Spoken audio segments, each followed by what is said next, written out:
Hello to my Algebra 2 students in Upward Bound. This is your instructor, Mrs. Thomas.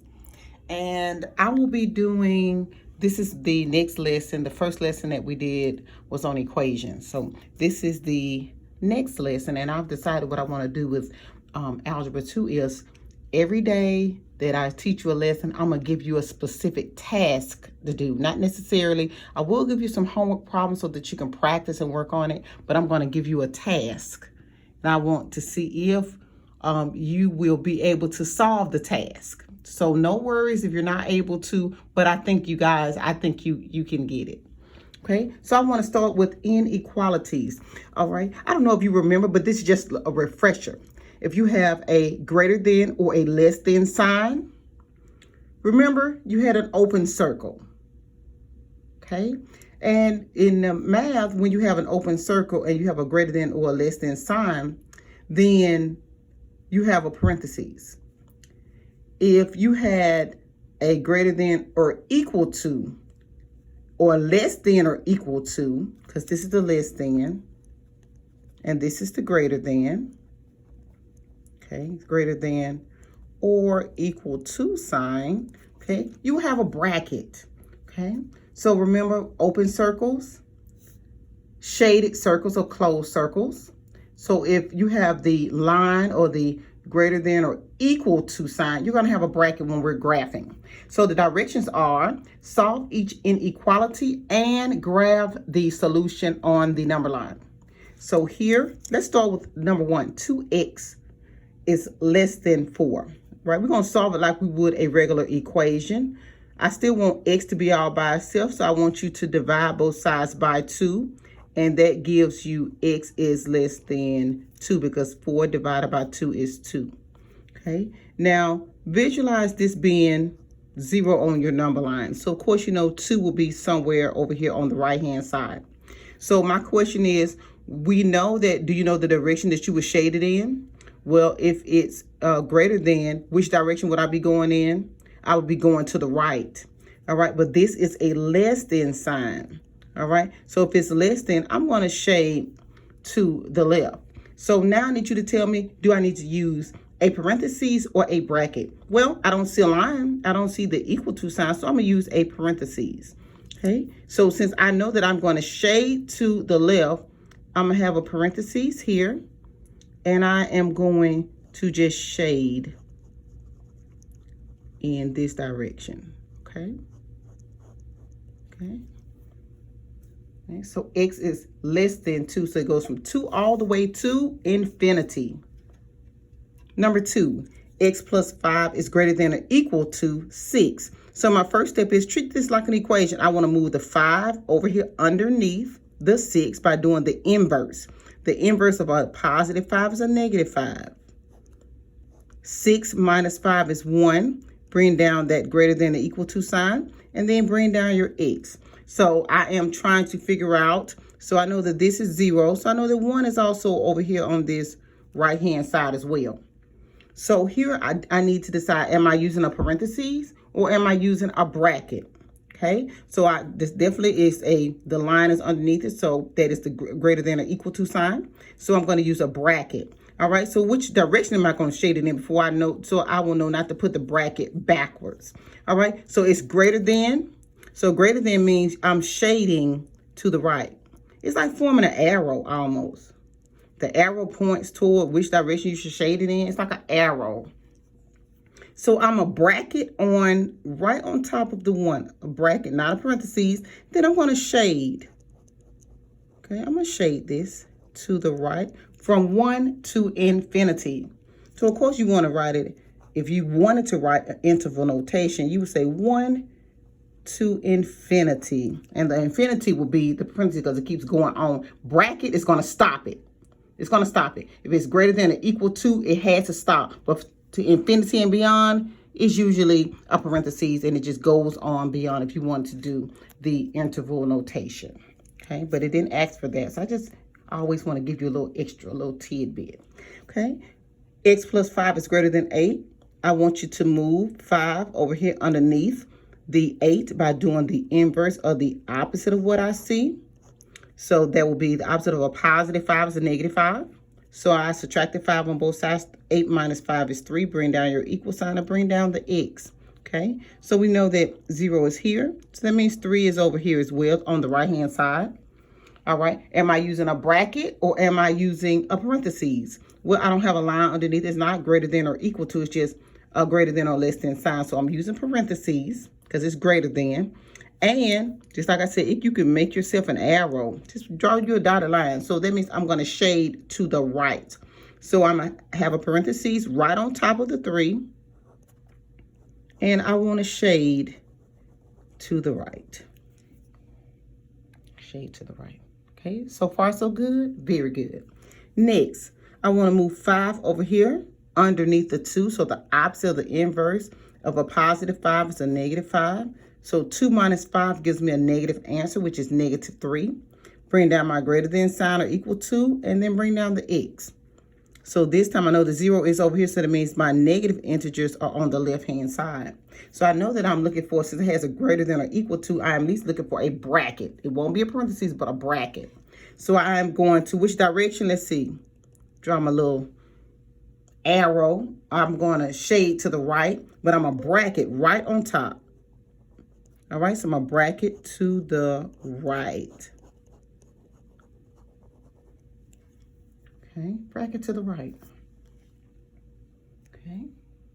For number 5, this time I need you to help me move 2x over here underneath the 3x. I want to move my like terms together. So the opposite of a positive 2x is a negative 2x. So I get that moved over. That was good. So if I moved my 2x over here. So that means I need to move the 6 to the right-hand side. Okay, so I'm moving the variable to the left and the numbers to the right. So I'm moving 6 over here, but before I can move it over, I need to think of opposite of what I see. Well, the opposite of a negative 6 is a positive 6. So here, negative 7 plus 6 in your calculator will give you a negative 1 and bring down your sign. So x is less than or equal to negative 1. So I'm sure you have it down packed now. So 0 is here. That means negative 1 is over here. So now you know that we're going to use a bracket. But this time, let me draw my arrow. Draw my arrow. So I'm a shade to the left. So I'm a bracket right on top of the negative 1. Right on top of here. A nice bracket, if I can get it together. All right, and we are going to shade to the left. Okay. For number 6, I want 3 over here underneath the 2. So there's nothing in front of the 3, so that makes that positive. So the inverse will be a negative. 2 minus 3 is negative 1. Bring down my less than sign and the x. I know that negative 1 is to the left for me. So with having this less than, I know that I'm looking at a parentheses, and we are going to shade to the left. Okay, so I'm going to shade to the left. All right. Let's do another example. All right, let's do another example. All right, for number 7. Number 7. 3x minus 10 is less than or equal to 2. So I want to move the 2 over here underneath the 10 underneath the 2 by doing the inverse of the opposite. So I move that over. So 2 plus 10 is 12. Bring down my less than or equal to and bring down the 3x. What's my last step? Good. To divide both sides by 3. X is less than or equal to 12 divided by 3 is 4. 0 is here, and 4 is going to be over here to the right. So I know I need a bracket because it has a line underneath it. I need to bracket it. And then I'm looking, just my imaginary arrow I always like to draw. So I'm a bracket on top of the 4 because I'm going to shade in the same direction because it doesn't look right if the bracket is going in the wrong direction. So make sure your bracket is going in the same direction you're trying to shade in. Okay, for number 8, okay, I want to move, you can move the 18x over to the 9x, or you can move the 9x over to the 18. Most of you will probably move, since the 18 is bigger, you will probably move your 9x over, which is fine. The inverse of a positive 9 is a negative 9, but you just have to read it from wherever the x is. That's where we're going to read it. All right, so 18 minus 9 is 9x. Bring down the greater than or equal to sign and bring down your 13. Well, now you need to divide both sides by what's close to the variable. So 13 divided by 9, let me pick up this decimal. 13 divided by 9 equals 1.4. So this is 1.4. All right, it's greater than or equal to x. So even though it's written backwards, you just write it the way you see it. And that way it will help you. Okay, notice. X is, now look at what the sign is, even though it's greater than, but it's pointing toward the 1.4. So I just wrote it where you will be able to read it better. All right, I read it backwards. So x, I'm looking at it from the x side, is less than or equal to 1.4. The mouth is open at the 1.4. So that just helps you out. So 1.4 we know is somewhere over here if we're dealing with decimals. So we're gonna bracket on top of, but which direction should I be going? Right or left? Let's make our imaginary arrow. So I'm a bracket on top of the 1.4, and we're going to shade to the left.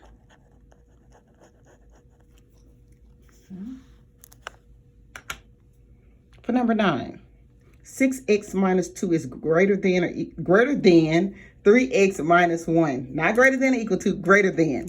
All right, first step, I want to move 3x over. So when I move it over, I'm thinking the inverse, the opposite of a positive 3x is a negative 3x. So this is 3x. All right, minus 2 is greater than negative 11. I just wrote that step by step. Since I moved 3x to the left, I want to move 2 over here underneath the 11. So the opposite of a negative is a positive. Negative 11 plus 2 is negative 9, correct? All right, double check and make sure. And bring down your 3x. Now, I'm going to divide both sides by 3. I'm going to have to write another number line, which is fine. Divide both sides by 3. And the reason why you don't change the direction of the sign is because if the negative was over here near the variable, near the x, then we would change the direction of the sign. But if the negative is over on the right side and is not near the x, you do not change the direction of the sign. So that will be x is greater than or equal, I don't know why I want to say equal to on this problem, guys. Negative 9 divided by 3 is negative 3. So here, we know the negative is over here to the left of me.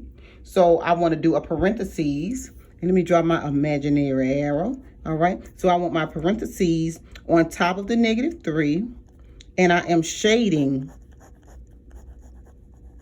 to the right. Okay, and one more.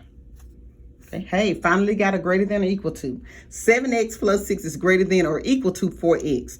You could do one of two things. You can move the 7x over, but if you move the 4x underneath the 7, you have to move the 6 over to the right. You can't have both of them on the same exact side. One has to be on the left, the other one has to be on the right. So if you just say you move 4x over, which is absolutely fine, that means you will have nothing over here. It will be 0 basically on this side. It will be a 0. Okay, so that means you need to take 6 and you need to move it over here. Okay, so 7x minus 4x is 3x. So imagine you have 3x plus 6 is greater than or equal to, and you have nothing. You have 0. You have nothing over here. Okay, your next step should be to move 6 over. So the opposite or the inverse of a positive 6 is a negative 6. 0 minus 6 is negative 6. Bring down your greater than or equal to sign and bring down your 3x.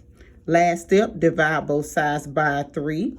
And x is greater than or equal to negative 2. Very good. My negative is somewhere over here on the left-hand side. Okay, so here I'm going to shade to the right. So I'm going to put a bracket because it has the greater than or equal to sign. That's a bracket. So bracket on top of the 2, negative 2. And shade to the right. Okay, shade to the right. Okay, now I have some problems I want to upload. I want you to practice and I will upload those so that you'll be able to see it. But also, I want to give my Algebra 2 students a little extra nugget. I want to give you a task, and every time we do a lesson, I'm going to give you a task to do. All right, it's about 25% off because you need to also be able to critical think as well. All right, so I want you to do a little bit of critical thinking. All right, in a sale, all the prices are reduced by 25%. Julie sees a jacket that costs $32 before the sale. How much does it cost in the sale? Okay, so I want you to make sure you know how to multiply and make sure you know how to change your percent to a decimal before you multiply, and tell me how much is the jacket. All right, if you came back, okay, just say you went that first time, you said, I'm going to wait till the jacket gets marked down again. Okay, then the next week it was 25% off, it was 25 more.